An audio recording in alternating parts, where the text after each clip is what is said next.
keduanya ini lenggowo begitu. Inilah intelektual sesungguhnya sebenarnya.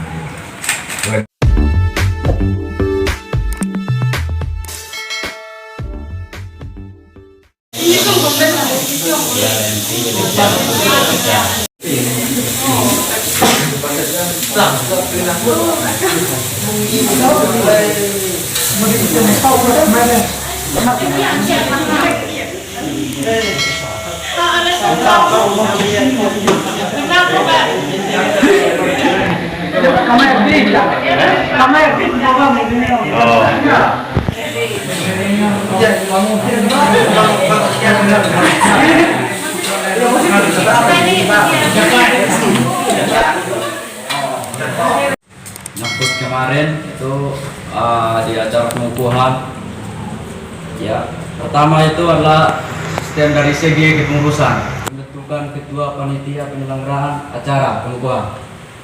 Pertama mungkin ini juga ya awal yang sudah begitu. Jadi kemarin dari Pak Ketua Panitia itu sudah berusaha bagus. Tapi juga ada beberapa masalah yang perlu kita revisi agar tidak terjadi lagi ke depan.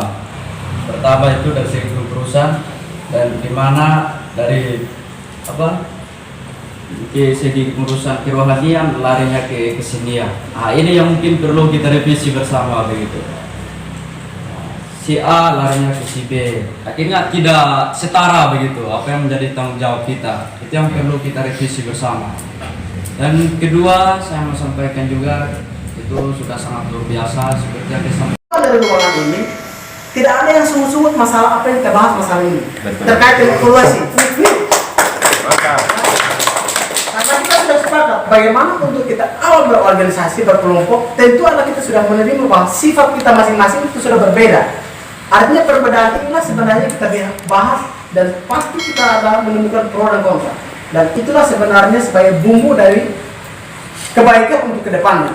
Jadi mohon maaf mungkin Ibu Adi dan sebagainya, teman-teman semua yang mungkin merasa sudah tersinggung masalah pembahasan ini, saya rasa jangan sampai menarik persoalan ini dalam persoalan pribadi. Itu yang perlu saya sampaikan. Saya bahas di sini adalah stili tata tertib berbicara. Kalau kemudian kita pemilihan majelis hakim yang memang memimpin kita pada musyawarah umum atau istilah pembahasan ADRT. Mungkin saya baca dulu sebentar baru kita akan membentuk siapa yang menjadi majelis hakim gitu. Saya baca stili tata tertib musyawarah umum anggota istimewa Himpunan Mahasiswa di Bali 2021-2022. Pimpinan sidang. Pemimpin sidang musyawarah umum anggota yang terdiri dari pimpinan sidang sementara dan dipimpin sidang ditetap yang disebutkan oleh majelis hakim.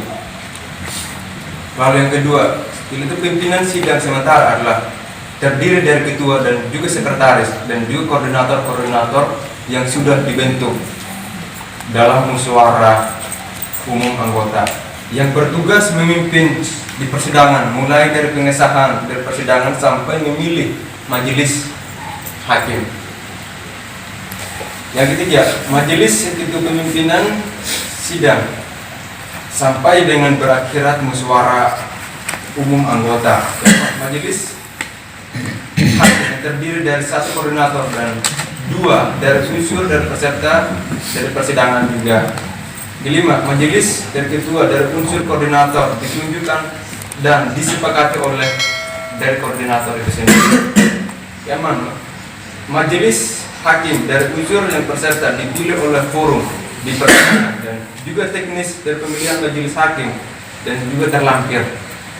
Jadi teman-teman bisa nanti kita ini bisa koreksi nanti ya.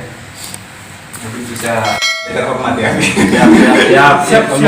Jadi seperti itu mungkin Bung Biga silakan dijelaskan Pak Ketua Hakim.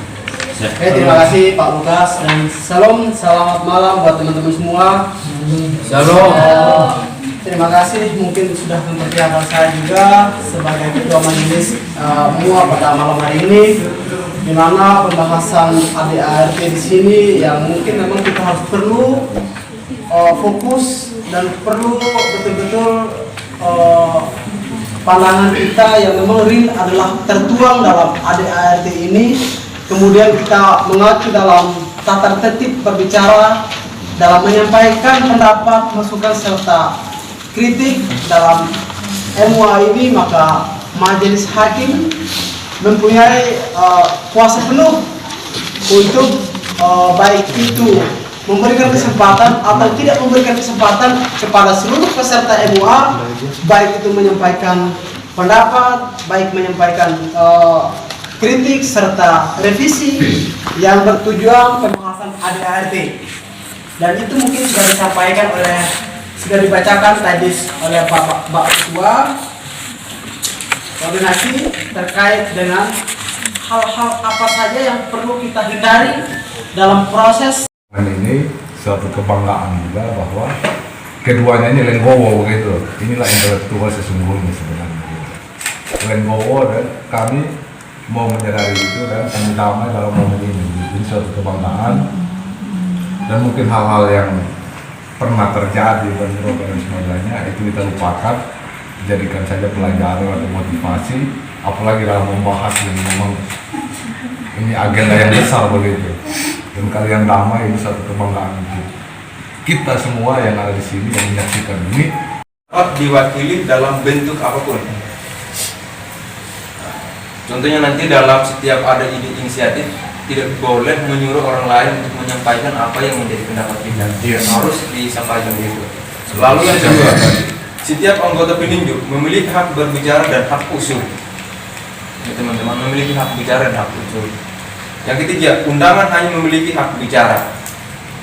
Empat, yang dimaksud dengan hak suara adalah hak yang digunakan pada agenda-agenda yang bersifat pengambilan keputusan dan juga pemilihan. Sedangkan yang dimaksud dengan hak bicara itu hak yang diberikan dalam rangka memberikan pendapat ataupun dari tanggapan terhadap topik yang sedang berlangsung, atau hak usul ialah hak yang diberikan dalam rangka mengajukan usulan di forum melalui majelis hakim. Yang keempat, ini kewajiban peserta dan juga peninjau. Satu, setiap anggota diwajibkan mengikuti seluruh acara yang ditetapkan. Kedua, setiap anggota peninjau tidak diperkenakan meninggalkan persidangan tanpa izin majelis hakim. Yang kelima, ini tata bicara. Tata bicara dalam menyampaikan istilah pendapat peserta atau juga peninjau dan undangan mengedepankan etika dan juga kesantunan sebagai mahasiswa dalam berkomunikasi. Jadi dalam kita berkomunikasi atau menyampaikan sebuah ide harus dahulukan etika baru berbicara. Yang kedua, menyampaikan usulan dan juga pendapat harus memprihatinkan asas-asas efisiensi dalam rangka efektivitas jalannya persidangan. Saksi, peserta dan juga peninjau yang tidak memenuhi kewajibannya dan juga tak akan berbicara diberikan teguran lisan sebanyak 3 kali oleh majelis hakim. Yang kedua, apabila teguran yang dimaksud dan juga tidak diindahkan, maka majelis hakim berhak mengeluarkan anggota dari ruangan dari persidangan dan juga tidak diperbolehkan untuk mengikuti sidang selanjutnya. Sepakat? Siap.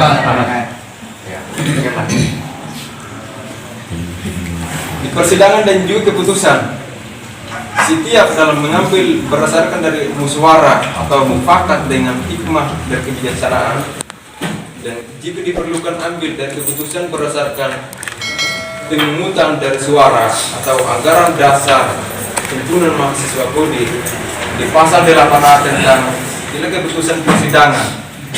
2. Musyawarah umum sah berlangsung jika dihadiri sekurang-kurangnya 25 orang dari anggota himah.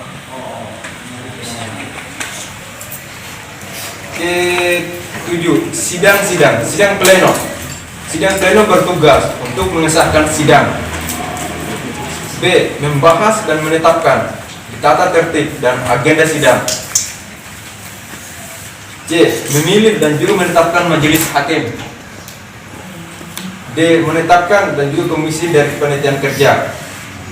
menetapkan ketua dan juga sekretaris dari komisi dan juga kepanitiaan kerja. Ini sudah kita preventif, tapi tidak usah bahas ini.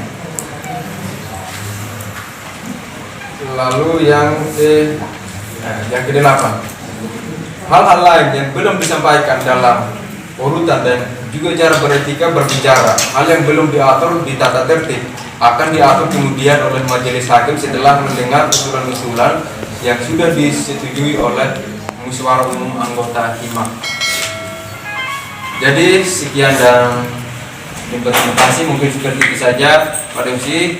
Kita persilakan kepada forum untuk memilih siapa yang menjadi majelis hakim untuk memimpin di sini. Majelis hakim yang bersifatnya itu sementara yang sudah kita baca tadi di pimpinan sidang.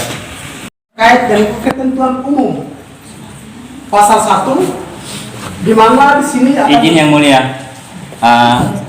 saya ingin ralat atau ingin menyampaikan yang di pembukaan itu ada kalimat yang mungkin saya ingin ganti, kalau memang perlu diganti, misalnya sebagai generasi pembaru, artinya pembaru yang lebih dikenal kalau sekarang sebagai generasi milenial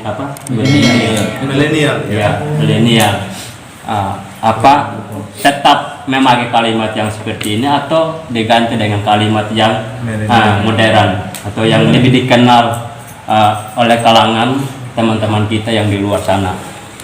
Terima kasih yang mulia. Oke, terima kasih. Mohon maaf namanya Edi. Pak Edi, atas koreksi yang disampaikan terkait dengan kalimat sebagai generasi pembaru dan punya pendapat meminta akan diganti dengan kalimat milenial. Ini ada pendapat dari Pak Edi, teman-teman, terkait kalimat ini, penggunaan kalimat pembaru diganti dengan milenial. Apakah anggota musyawarah MUA sepakat kalimat diganti dari pembaru ke milenial, atau kita tetapkan sebagai pembaru, atau kita ganti dengan milenial, atau bagaimana? Milenial. Mohon izin yang mulia, seperti ini implementasi dari tata berbicara kita tadi yang sebetulnya sudah diterapkan di pasal 3 ayat 4 kalau saya tidak salah.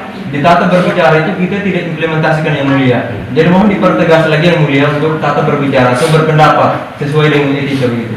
Terima kasih yang mulia. Terima kasih sudah mengingatkan saya lagi dan mengingatkan kita semua.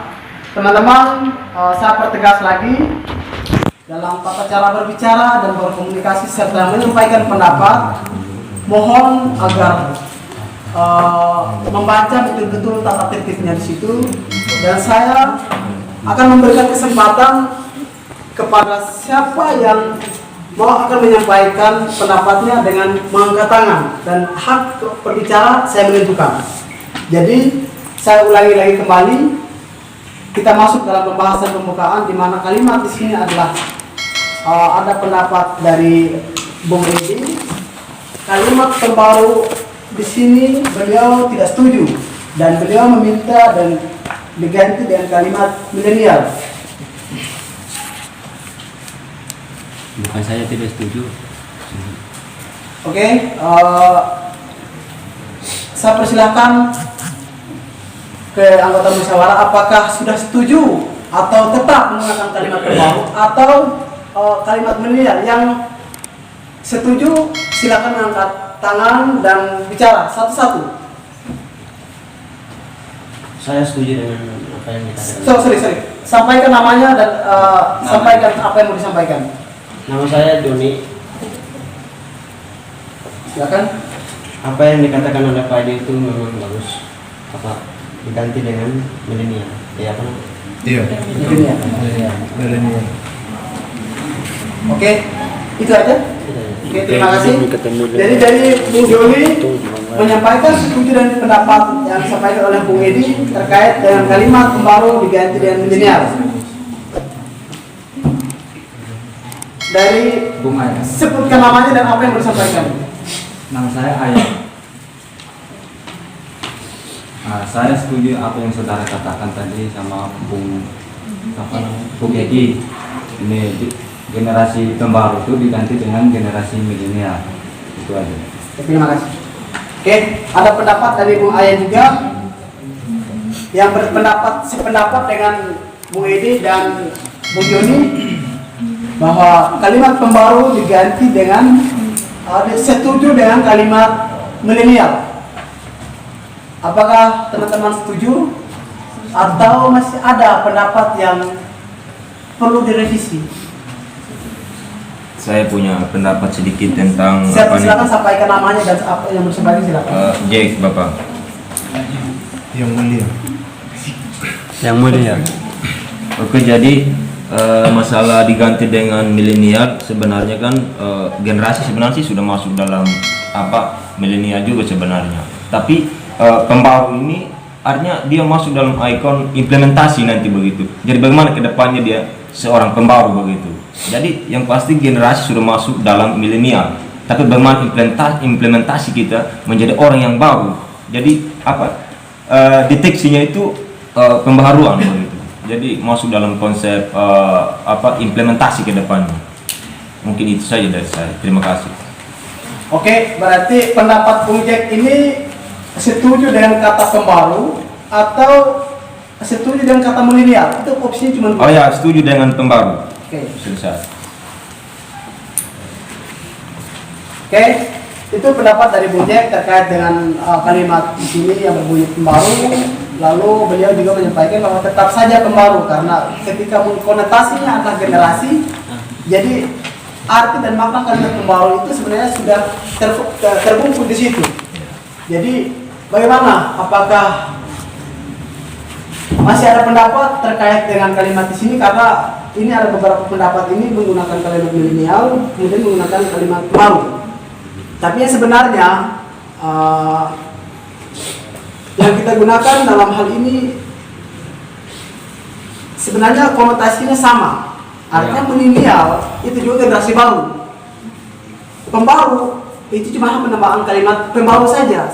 Tapi intinya dari kalimat pembaru adalah orang yang baru melakukan terobosan yang tidak lagi membawa hal-hal yang sudah dilakukan beberapa tahun ke belakang, kan begitu. Berarti kata kerennya itu inovasi, kan begitu. Jadi apakah kita setuju dengan kalimat pembaru atau diganti dengan kalimat milenial supaya clear? Mohon izin yang mulia. Silakan sampaikan namanya dan apa yang Nama bisa saya Yawan. Nama saya Yawan. Iya. Saya sepakat dengan apa yang disampaikan oleh Pak Edi, yaitu milenial. Izin yang mulia, ada alasan? Dengan alasan beberapa alasan. Pertama, milenial adalah generasi yang juga tetap poin para pembaru. Jadi yang lebih tren adalah milenial. Tapi poinnya juga satu, tetap pembaru. Bergerak secara jiwa, responsif, resolutif dan juga kritis. Mungkin itu saja yang mulia, terima kasih. Terima kasih Bu Ian. Berarti setuju dengan kalimat milenial. Milenial. Terima kasih. Ada lagi yang menyampaikan pendapatnya bahwa setuju pembaru atau setuju milenial?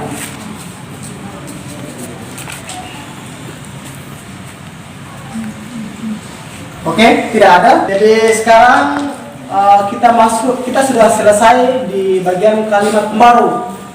Saya lempar lagi pertanyaan ini, apakah teman-teman semua sudah sepakat? Sebenarnya karena ini tadi di kalimat pembukaan kita sudah ketuk palu. Ketika mungkin ada lagi yang mungkin tidak setuju, maka ajukan PK, penunjukan kembali. Jadi fungsinya PK sebenarnya yang masih akan ada yang direvisi dalam pembukaan ini. Apakah ada yang setuju terkait dengan kalimat ahad ini diganti dengan milenial? Bahkan silakan angkat tangan dan sampaikan namanya dan bicara.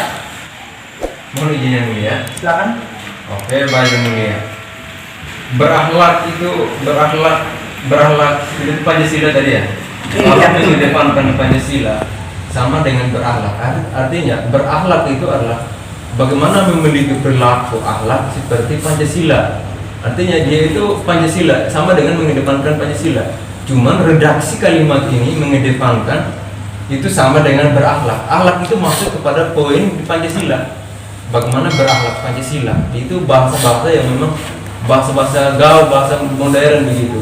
Kita sebagai generasi pembaru menciptakan kata-kata baru atau ide baru untuk memunculkan seperti apa kata-kata yang menjadi simbolis dari generasi pembaru sehingga berakhlak Pancasila. Kalau mengedepankan Pancasila itu sudah bahasa yang memang agak sudah lama begitu. Jadi berakhlak Pancasila inilah bagaimana kita memiliki akhlak.